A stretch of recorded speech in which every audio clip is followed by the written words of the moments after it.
next hands-on for down dog. So they've arrived in this position. Maybe the weight is a little bit more forwards into the hands, so they're kind of in between a plank and a down dog. This is very common when people start out.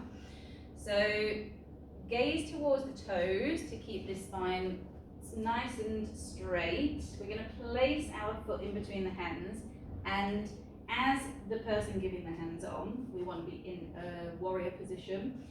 Now this is really important, and I think this is where we really feel that the mechanics of hands-on. So this is about me not just pressing with my hands, but really speaking through the weight of my body and transferring it into Kate. So I'm just going to slide my hands from her shoulders so she can feel where I am. I'm not pressing, I'm just guiding. And I stop at the top of her hips and I breathe in with her, breathing together. I find her breath. Breathing in, breathing out. Nice. Breathing in.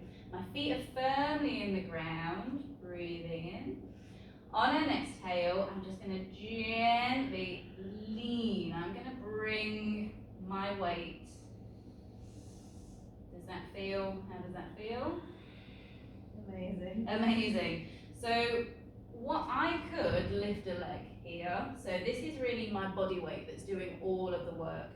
I'm not pushing, otherwise I'm going to give myself a back injury. I'm really grounded. I'm bending into my front knee. I've slid my hands up the spine, the energy, and I'm pushing upwards. I'm not pushing down, I'm pushing upwards so that the vertebrae are being lengthened and stretched, the muscles are being stretched, and this should feel lovely for the person in down dog. So ask them, how does that feel?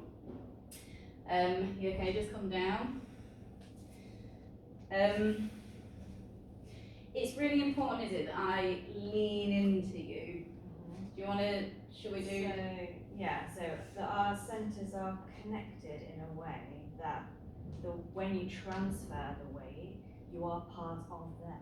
Yeah. You become part of them. Yes.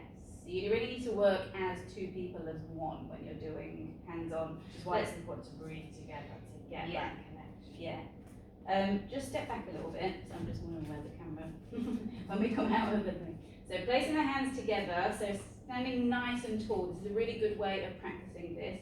Bending your elbows and just leaning into each other. And pressing away. This is really how you want to feel. It should feel quite effortless. It's just you both working together to allow the hands-on to work. It needs both of us to be leaning in, to be providing some kind of force. Yeah? One more. Yeah. And it really comes from your tummy, doesn't it? Comes from your center, comes from your tummy. So you're not pushing using your arms, you're coming at it from the tummy and you're leaning in. Yeah? We'll do one more time, through the down dog. So setting yourself up so we're not coming from behind. This just isn't the appropriate way to do this. We're going to place the foot in between the hands. So they know that we're there already, that the foot is there, but we've already set this up with them. We know that they're happy for hands-on. We're in a warrior. Place the hands along the shoulders. I'm just going to gently slide my hands up towards your hips. And I'm finding her breath, breathing in. I can feel her breath, breathing out. Breathing in, breathing out. Nice, breathing in. And on the exhale, my energy comes up from my feet, from my tummy, through my hands. And it's almost as if I could lift a leg off of the floor. I'm really giving her my weight. Beautiful. And then you can gently step out of it.